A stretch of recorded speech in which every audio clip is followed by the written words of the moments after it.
Bom dia, pessoal, tudo bem? Na aula de hoje, nós vamos continuar conversando sobre o grupo dos invertebrados, tá? Nós vamos aprender sobre o grupo dos plateumintos. Na aula anterior, nós vimos sobre o grupo dos poríferos e dos quinidários.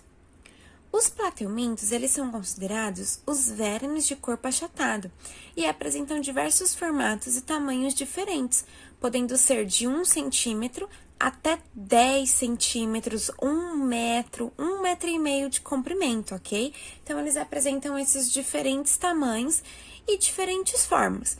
E aqui eu trouxe alguns representantes para vocês que nós vamos conversar a seguir. Os plateumintos, eles apresentam características bem importantes para a evolução da espécie.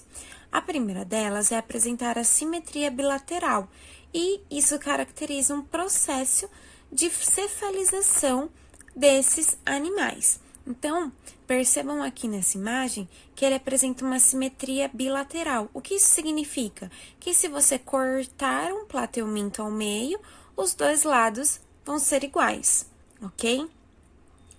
Aqui trouxe para vocês algumas estruturas importantes. Os ramos posteriores do intestino, então, percebam aqui que eles não apresentam apenas uma cavidade digestória, sim já um princípio de um sistema digestório, tá?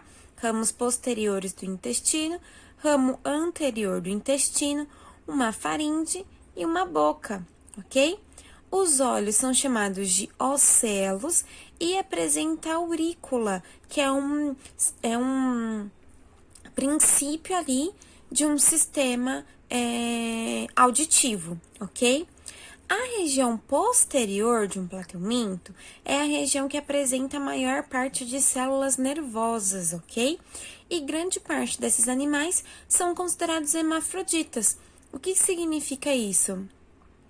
Que eles apresentam ambos os sexos, masculinos e feminino, no mesmo animal, ok? Vamos conversar sobre o plateuminto de vida livre. O seu principal representante é a planária. Ela vive em ambientes aquáticos ou então em ambientes terrestres mais úmidos. Percebam aí nessa foto que ela está numa região de musgo, ok?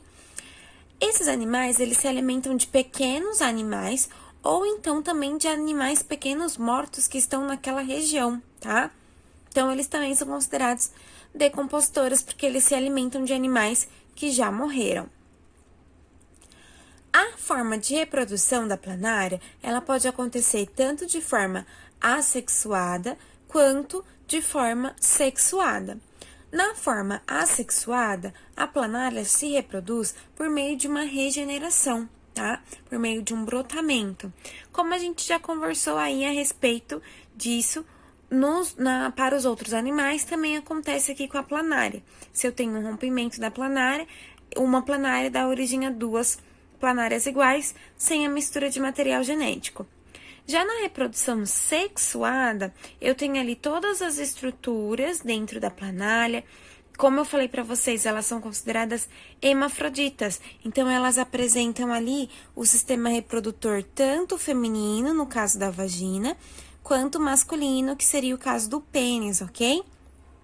Apresenta testículos, apresenta ovários, então a planária consegue se reproduzir por conta própria a partir da formação de ovos com o seu material genético, ok?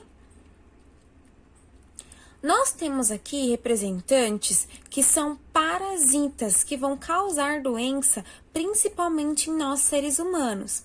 A primeira doença que eu quero conversar com vocês é a esquistossomose.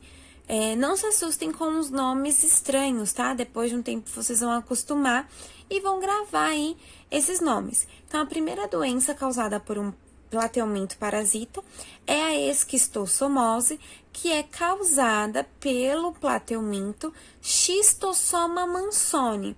Nome é em latim, o gênero letra maiúscula, espécie letra minúscula, tudo grifado, tá? Então, quem é o agente causador da esquistossomose é o Schistossoma mansoni.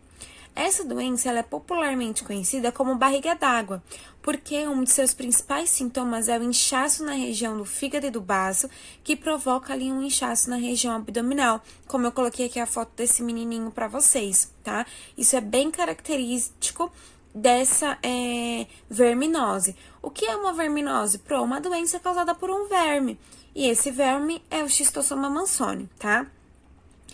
O Schistosoma mansoni, ele precisa, no seu ciclo, de 2 hospedeiros. O hospedeiro é aquele que vai abrigar o plateuminto, ok? O verme. O hospedeiro intermediário é o caramujo do gênero Bionfilaria. Coloquei aqui uma fotinho dele para vocês verem. E o hospedeiro definitivo do Schistosoma mansoni é o ser humano. Então, vamos observar aqui como que é o Schistosoma mansoni.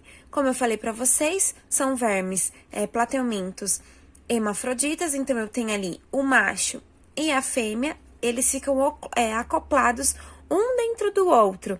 Nessa primeira imagem, nós temos uma imagem feita pelo microscópio óptico normal, com coloração.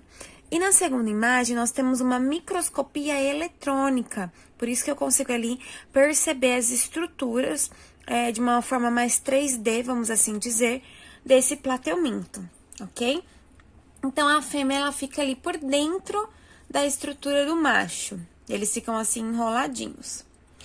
Vamos entender agora o que seria o ciclo de vida da esquistossomose, né? O ciclo da doença da esquistossomose e como que acontece ali essa contaminação. Então, vamos começar aqui pelo número 1. O ovo do Schistosoma mansoni, ele precisa se desenvolver em miracídio. E ele vai se desenvolver ali no ambiente aquático, tá? Então, no meio ambiente, água, os ovos se transformam em miracídios que nadam até encontrar um caramujo. O miracídio, ele vai penetrar no caramujo e dentro do caramujo, ele se transforma em uma outra estrutura que é chamada de cercária, tá? Então, começa ali com o ovo, passa para o processo de miracídio e dentro do caramujo do gênero Bionfila, ele se transforma em uma cercária. O caramujo é o hospedeiro intermediário.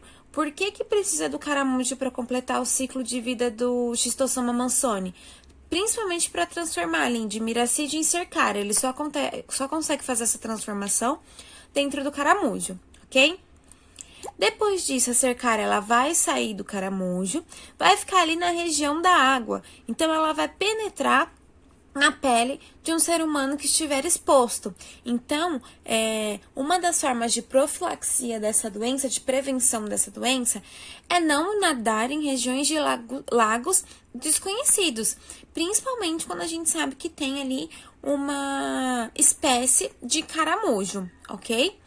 Então, essa cercária, ela vai penetrar na pele do indivíduo e aí ela vai se desenvolver dentro do fígado e do baço. A cercária, ela vai se transformar em vermes adultos. Estes vermes adultos vão ali fazer a reprodução sexuada e vão liberar os ovos. Os ovos, eles preenchem toda essa região de fígado e baço, por isso que dá um inchaço da região, ok? Os órgãos ficam cheios de ovos de Schistosoma mansoni. E esses ovos, eles são liberados pelas fezes ou pela urina, contaminando o meio ambiente. Se for uma região que não tem saneamento básico, provavelmente essa pessoa ela vai defecar no mesmo rio em que ela estava nadando. E isso vai acontecer ali a propagação cada vez maior desse tipo de doença, ok? Outra doença causada por um plateuminto parasita é a teníase.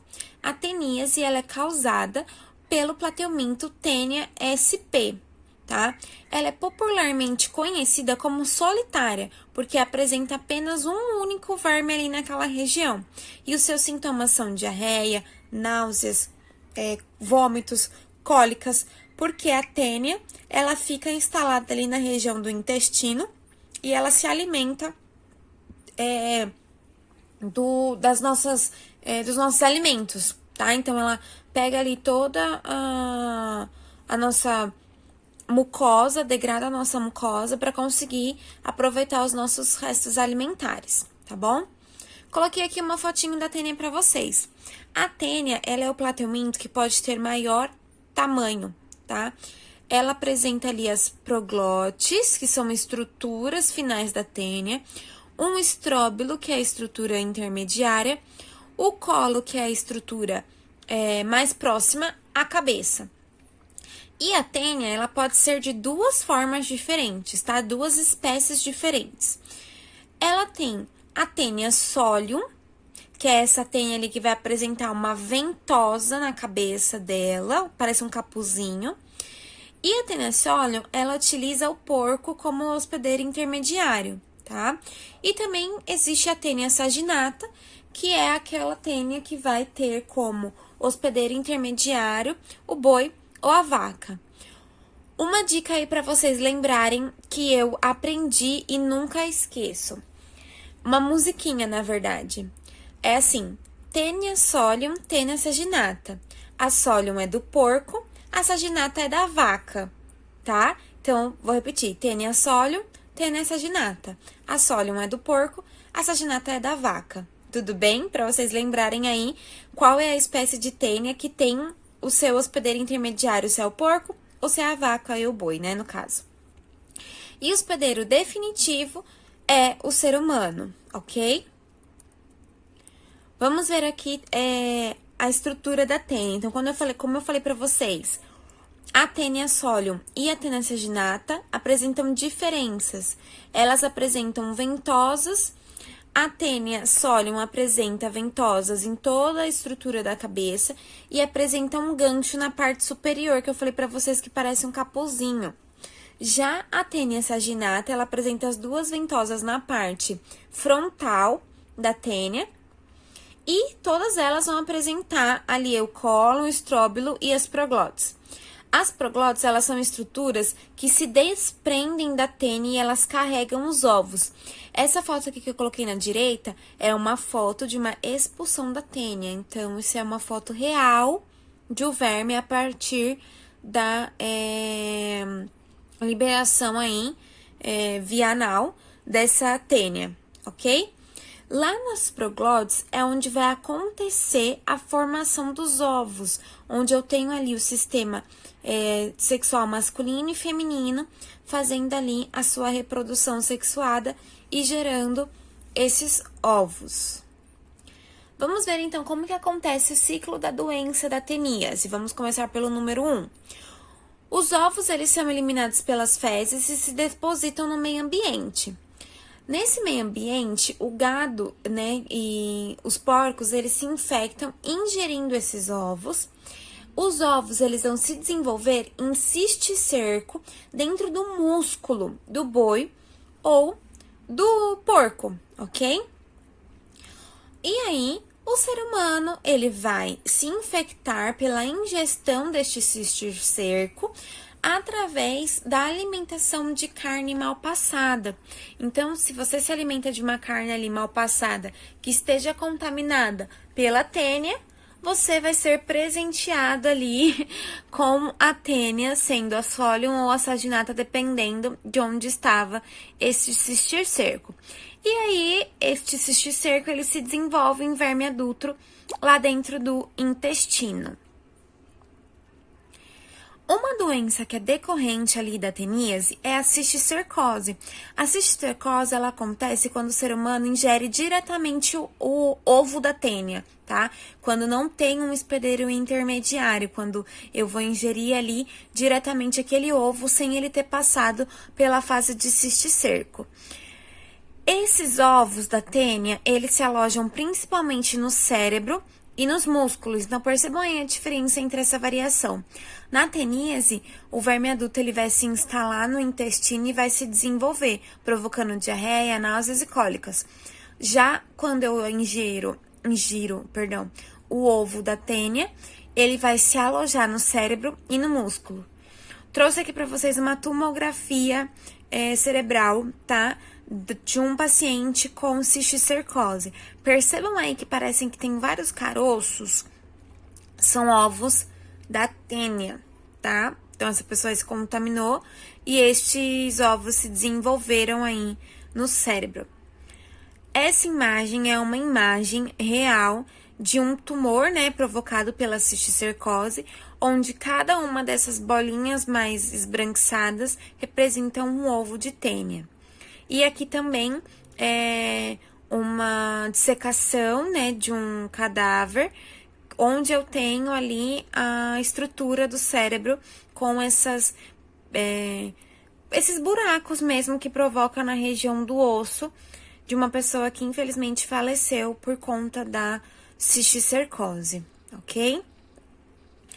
Pessoal, vou deixar aqui para vocês os exercícios, tá? Então, um exercício extra no caderno. Eu quero que vocês citem uma profilaxia. O que é profilaxia? Uma prevenção para a esquistossomose e para a teníase. Quero que vocês façam também os exercícios da página 306 e eu vou disponibilizar o gabarito na sexta-feira para vocês. Se vocês tiverem qualquer dúvida, não deixem de me procurar pelo chat do Schools ou então pelo binóculo. Um beijo e até a próxima aula!